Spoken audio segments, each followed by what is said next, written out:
O Renato era um cara mais reservado, então ele tinha, de fato, um camarim próprio. E aí quando chegou a fama e a grana, cara, ele meio que deu uma deslumbrada, assim. O sucesso subiu a cabeça do Renato. Mas ele sempre teve uma questão que ele queria mostrar pra classe artística, pra sociedade e pra elite econômica do Brasil que ele venceu na vida. E aí tem a entrevista com o Boni. Então o Boni fala, por exemplo, nessa entrevista pro livro, que a Globo quis, por exemplo, pagar um tratamento pro Zacarias nos Estados Unidos. Eu entrevistei o Boni falou assim, cara, a gente não queria se meter, se a gente se metesse ia ser pior. A divisão de lucro dos filmes era uma coisa muito acachapante, que o Renato ficava mais de 90%. E o Renato tinha um apelido entre os três de judeu cearense, por conta disso. Cara, o roteirista lá, Vitor Lustosa, fala, Renato, cara, eu fiz o roteiro aqui com 4, cara. E agora você parou. Daí o Renato fala pro roteirista, ó, não tem problema. No lugar do Dedé, você coloca um cachorro. No lugar do Mussum, você coloca um macaco. E no lugar do Zacarias, você coloca um... O que motivou a separação deles? Nesse corte do TikTok, Rafael Spaca fala sobre a personalidade de Renato Aragão e de como o dinheiro subiu sua cabeça e causou a separação dos Trapalhões. Spaca ainda fala de uma entrevista exclusiva e esclarecedora que Boni deu a ele sobre os bastidores dos Trapalhões. Não esqueça de se inscrever no canal, ativar o sininho das notificações e deixar o seu gostei. Então agora vamos pro corte. Em relação à personalidade, todo mundo entrou nessa área, assim, sabe, da personalidade. Então, assim, o que é unânime, que o Mussum era o que era na frente e era atrás, era igual. O Mussum, o que você via ele na televisão, ele era nos bastidores. O Renato era um cara mais reservado, então ele tinha, de fato, um camarim próprio. Quando tinha a filmagem no cinema, um trailer próprio, os outros trailers de vídeo, outro trailer. O Zacarias era um cara que era mais introspectivo, ele era espírita, ele ainda existe hoje o centro espírita que ele abriu em Anil, lá no Rio de Janeiro. Então ele fazia muito, atendia muito a comunidade local. É um cara que gostava muito de ler livro, né? Tinha uma vida muito reservada. E o Dedé assim, era o cara mais louca, né? Mulherengo, gastador, e virou um outro cara hoje na vida. O Dedé era o boêmio. O Dedé era um cara, assim, ele passou muita dificuldade na vida dele. Ele fala que teve um momento que ele chegou a dormir na praia, né? Acho que de dia para não ser preso à noite, sabe? Como vagabundo e tal. Ele chegou a dormir em coxia de teatro. O cara, ele fez de tudo, o Dedé. Costureiro, feirante, uma série de coisas. E aí quando chegou a fama e a grana, cara, ele meio que deu uma deslumbrada, assim. O que é natural também, né, cara? A pessoa que foi privada de praticamente tudo, chega uma coisa assim, né? Tipo, da noite pro dia o cara vira uma celebridade, recebendo muita grana. E aí meio que ele perdeu a cabeça, assim. Ele fala muito disso, que ele não conseguiu administrar bem o dinheiro dele. Então, teve muitas namoradas, casou muitas vezes. E às vezes, tipo, na boemia, vou pagar tudo, sabe? Umas coisas assim. Teve uns repentes, assim. E nessa questão do Didi ele ficar mais reservado, tem um diferencial. Isso enfraquece o grupo? Cara, assim, a gente pode enxergar por vários aspectos, né? Pode ser que o cara quer ficar mais na dele e tal, mas isso no documentário fala assim, o sucesso subiu a cabeça do Renato em algum momento, assim, sabe? Então, porque também foi um outro cara que, assim, ele era de família de classe média, né? A família dele era uma família abastada lá em Sobral. Ele vem pro Rio de Janeiro tentar a carreira artística, passa dificuldades, não é fácil, mas ele consegue sobressair. Mas ele sempre teve uma questão que ele queria mostrar para a classe artística, para a sociedade e para a elite econômica do Brasil que ele venceu na vida, né? Tem uma música do Chico Buarque fez pro filme Saltimbancos Trapalhões, chamada Hollywood. Essa música tá no filme Saltimbancos Trapalhões. Tem um trecho dela que, assim, resume muito bem o Renato, que ele fala assim: Hollywood é um sonho de cenário, eu vi um pau de arara virar milionário. É o Renato Aragão. O Renato, ele ficou milionário, né? A Granja Comari, ele compra da família Gingli, que hoje, onde a seleção brasileira treina, ele vende pra CBF depois a Granja Comari, era do Renato. A Record, os estúdios da Record lá no Rio, era a RA Produções. Então o cara abriu produtora, ele ficou tipo uma coisa, né? Ele pavão, assim, né? E ele queria mostrar isso. Então ele chegou a fazer filme, por exemplo, o Alto da Compadecida, ele fez pra crítica. Então ele contrata o Daniel Filho como diretor, Raul Cortez, um elenco que os Trapalhões nunca tiveram, e falou, vou fazer um filme pra crítica gostar de mim. Então ele sempre teve essa questão de querer mostrar que ele ascendeu na vida, economicamente e artisticamente. O Renato, justamente pelo fato dele se entregar mais aos projetos, de escrever e tudo mais, você vê que ele fez a coisa certa nesse aspecto, ou ele foi egocêntrico perante ao grupo, perante ao Mussum, ao Didi, perante ao Mussum, ao Dedé e ao Zacarias? Assim, de fato, ele trabalhava mais para o grupo, isso é notório. Era um cara que, como eu falei, abriu a produtora, se preocupava com filme, com merchandising. Ele tinha uma cabeça completamente diferente da do Dedé, Mussum e Zacarias. Os três acabavam o negócio, eles viviam a vida deles, né? Tinha compromisso, tipo, com show, eles iam, tal. Mas o Renato, ele é tipo hoje seria classificado como um workaholic, sabe? Era um cara que tinha, assim, sei lá, no momento de lazer, tava lá o Dedé fazendo churrasco, o Mussum tinha uma lancha, tava passando de lancha, o Zacarias na casa dele lendo, e ele tá, às vezes, o Renato numa mesa de negócio pra falar, vamos fazer aqui a turnê. Camiseta dos Trapalhões, vamos Sempre fazer. pensando. E teve, de fato, né?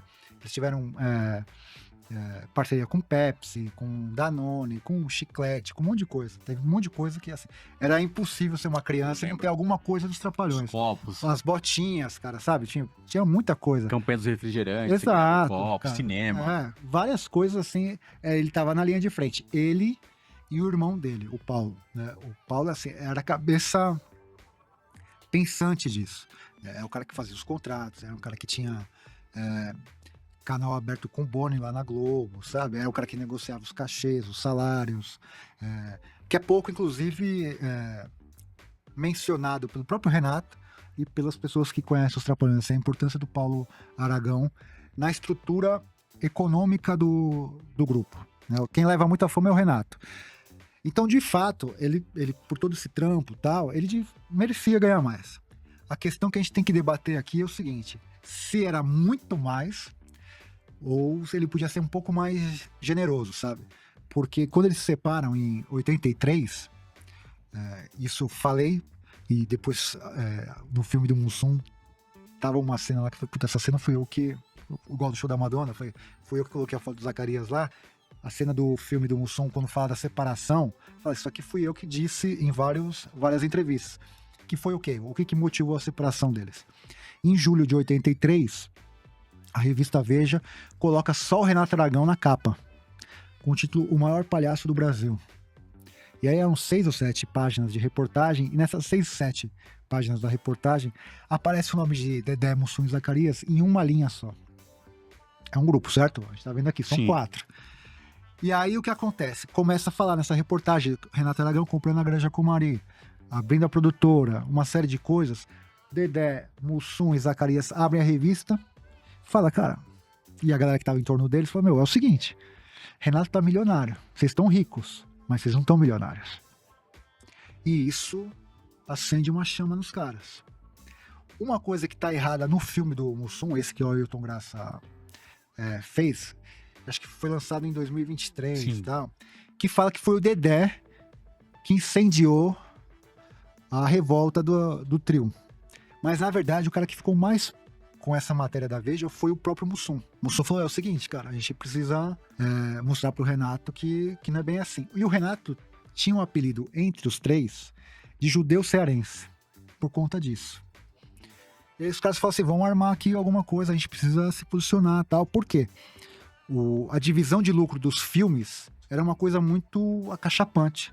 Você acha que era o quê, assim? Vamos supor que se você falasse tudo isso que eu tô te contando aqui, que o Renato era um cara dedicado e tal, ele tinha que receber mais, certo? Sim.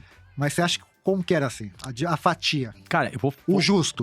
Então, na minha concepção... Se fosse você, o Renato. Então, na minha concepção, como empresário, eu analiso o seguinte. O cara deu sangue, tá ali. Então, foi bom a gente estar batendo esse papo aqui, Rafael. Eu entendi um pouco mais, porque justamente o que eu falei com você aqui nos bastidores. Eu vim, a nossa geração assistiu os Trapalhões e trouxe muito como fã, né? Olha que admirável. A gente enxergava isso como uma unidade. Uma unidade, os 4. Quando você começa a ver que não é bem assim, que Crescer. e falar, opa, deixa eu entender o mercado, como é que funciona. A gente percebe que o Didi era o empresário dos caras. Óbvio que ele tava tocando, né, todo o Realmente, conjunto ali. Total. Era o cérebro da parada. Se o filme, tipo assim, eu ganhasse 10 milhões de reais, eu tenho 10 milhões de lucro, pagando todos os funcionários, e agora eu tenho que rachar com o pessoal, vamos falar assim... Sabendo o seguinte, e você vai se lembrar disso, você ia pro cinema pra ver os 4. Sim. Não era pra ver um. A gente tá falando de unidade, certo? 2 milhões pra cada. E eu ficaria com 4. O justo dos cenários. E isso daria 40% pro Renato, E né? 2 milhões pra cada um. Então, não era isso. Era Você muito entendeu? mais pro Era Renato. muito mais. Não, mas você entendeu que foi justo. Sim. Eu tô te dando Não, 2 até milhões. se fosse 50%. Eu dou 2 milhões pro Dedé, 2 milhões pro Zacarias e 2 milhões pro Didi. Dá 60. Sim. Dá 6 milhões. Ficaria o restante pra mim. 4 milhões. 10 milhões. E aí a gente descobriu no percurso do documentário, cara, que não, era uma coisa assim, era uma aberração. Chutem números, uma base pra gente. Dos 10 milhões, seria quanto?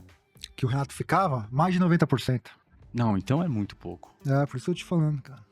Aí, isso foi uma coisa louca, porque eu falei isso em podcast, e aí a Lilian veio refutar isso, e apresentou um contrato, né, que não estava assinado, que não dizia, que não rebatia o que eu tava falando, entendeu? Era um contrato, tipo, meio que genérico. Então ela não mostrou isso. Ela não conseguiu desmentir a minha informação, né? Em relação à porcentagem dos filmes. Então, é nesse nível que a banda toca.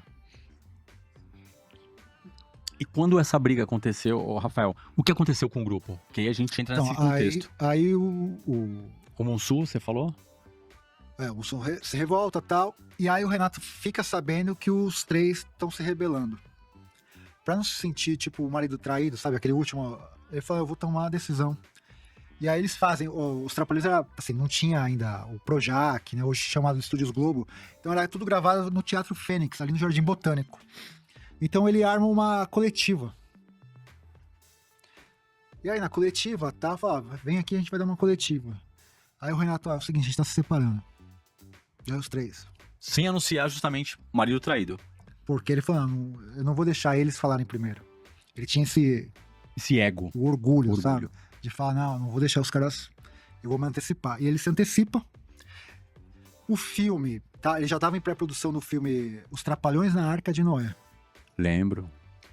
E aí o roteirista lá, Vitor Lustosa, fala, Renato, cara, eu fiz o roteiro aqui com 4, cara. E agora separou. Daí o Renato fala pro roteirista, Vitor Lustosa, fala, não tem problema.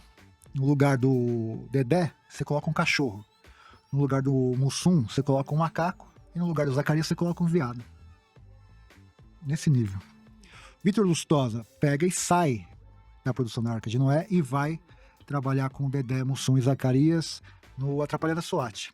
E aí começa tipo uma espécie de guerra fria das duas produções. Porque os 3 queriam mostrar pro Renato que podiam viver sem ele, fazer um filme pra mostrar pro público, pro Renato, que eles eram autossuficientes. E o Renato queria mostrar pros outros 3 que não precisavam dos outros 3. E começa a fazer o Trapalhão na Arca de Noé, com o roteiro modificado e tal. E aí o Renato contrata o Sérgio Malandro. A Xuxa, acho que faz a primeira participação dela no cinema, faz uma ponta no filme e tal. E começa uma guerra, tipo, pra ver quem que faria o melhor filme e tal, e lançar primeiro. E os 3, cara, esse é do Atrapalhando a SWAT. Uma super produção, cara, eles alugam um helicóptero, uma coisa maravilhosa. Só que, o que acontece? Os 3 não tinham o tino comercial do Renato. Então os caras extrapolam os gastos, sabe? E quebram. O filme, assim, se for, sei lá, qual que é o melhor filme, Atrapalhando a SWAT é melhor do que a Arca de Noé. Mas os caras gastaram mais do que podiam. Eu tenho uma outra pergunta pra você sobre essa questão do trio. Você fez essa pergunta pra mim na questão do financeiro, e eu te pergunto. Você não colocaria um outro substituto no lugar do Renato? Pra cá? Porque é 3 contra 1. Você coloca um cara aí... Mas eles... A ideia foi o seguinte, eles queriam mostrar que podiam viver sem o Renato. E o Renato queria mostrar que podia viver sem eles. Sabe uma coisa meio egóica, assim, de vaidade mesmo? Foi esse o tom. E aí a Lucinha, eles contratam a Lucinha Lins, os caras gravam ali no Forte Copacabana, umas coisas assim maravilhosas. O Renato estreia um pouco antes, e esse filme vai um pouco depois do Sérgio Malandro ali, ó. Aí, só que os dois filmes vão mal em bilheteria. Porque o público, cara, queria ver os 4. Entendeu? Ninguém queria ver essa divisão. E nessa época, a gente tá falando de julho. Então, de julho de 83 a março de 84, quando eles voltam, né, em março de 84, o programa é reprisado, eles são alocados em outros programas. A Globo não sabia o que fazer com a briga, cara.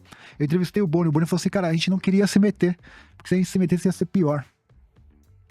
Então ninguém conseguia administrar isso. E na imprensa, um falando mal do outro, sabe? Aí o Beto Carreiro, que era uma espécie de empresário informal dos caras, tal, teve uma ideia. E a gente tá falando de uma época sem celular. Ele liga no telefone fixo de cada um e fala, ó, vem almoçar comigo no restaurante tal. Sem um saber do outro. E aí quando os caras chegam juntos, o Beto Carreiro falou, ó, é o seguinte, é ruim junto, mas é pior separado, cara. Vocês querem viver isso pra sempre? O Silvio Santos tenta contratar os 3, numa época que depois que assim, é uma coisa também muito mal contada, que isso é um capítulo à parte. Mas, e aí os 4 voltam, porque se tava ruim separado, pior seria, quer dizer, se tava ruim juntos, pior separados. E aí eles voltam e começam de novo a fazer os filmes, tal, enfim, uma série de coisas, mas já não era mais como era antigamente, sabe? Porque tinha uma cicatriz ali, né, na relação, tal. Tudo por conta dessas questões todas que, assim, que são normais, naturais. Eu tô falando isso sem julgamento. Eu acho que se eu tivesse ali, eu faria tudo igual, entendeu? Eu nunca apontei o dedo, assim, pelas atitudes. Eu acho que isso é humano, sabe? Não é legal, não, mas, assim, é natural. Cara, quantas bandas aconteceram isso? Sim. Quantos grupos, enfim. Treta é uma coisa, cara, que é normal ter. Né? Então, eu nunca falo isso num tom de julgamento, de moralidade, de uma série de coisas. Então são histórias, por isso que você falou, são histórias que eles não querem que contem, entendeu? Esse tipo de coisa. Mas é uma forma de mostrar os caras de uma forma humana, de mostrar, cara, vocês são gente como a gente. Tudo isso que vocês viveram, um monte de gente já passou por isso, cara, entendeu? De separação, de intriga, de um ganhar mais do que o outro, ter, sabe, problema com isso, merecimento ou não, enfim, uma série de coisas. E eu acho bobo da parte do Dedé e do Renato brigar contra fatos, você entendeu? Eu lancei um livro em 2023 chamado Os Trapalhões, Modo de Ser, de Pensar e Se Expressar. É um livro que tem quase 800 páginas, que é o quê? Eu chamo de biografia em primeira pessoa. São as declarações deles na imprensa, então eles contando a história. Eu falo que se um dia ele vier me processar, essa aqui é a minha tese a minha defesa. Não vou nem precisar de advogado. Você tá falando isso? Eu falo, amigão, mas tá aqui, ó. No dia 7 de agosto de 83, você tá falando mal do Dedé e o Dedé falando mal de você. Vocês brigavam. Tá noticiado na imprensa. Tá público. Tá público, cara. Entendeu? Então, várias coisas que eu falo e os caras se chocam, porque a nossa memória é ruim. Sim. Mas foram ditas já, entendeu? Foram faladas e tal. Então, isso aí. Cara, é rápido a sua equipe, hein, meu? Rápida a equipe muito aqui. Muito boa.